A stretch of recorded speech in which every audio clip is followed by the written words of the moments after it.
এই কচি কচি ছাত্রকে বুকে আপনার পুলিশ গুলি করতে সাহস পাইল কেমনে?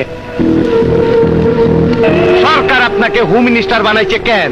এইরকম তাজা রক্ত দিয়া সোনার বাংলার মাটি ভিজানোর লাগতো।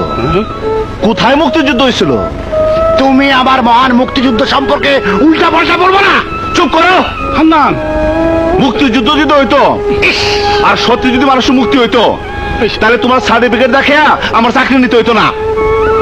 এমনিতে ফার্স্ট ক্লাস পাওয়ার পর 5 বছর ধরে ঘরে বেকারে বলেছি। ওই থাম না, মুক্তিযুদ্ধ তো এখন করবো। এই কি বলিস?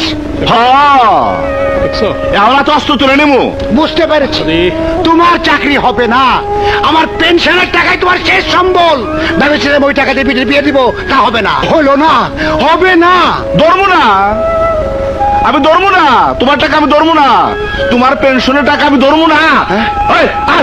চল চল চল চল চল, কি বলে চল বাবা।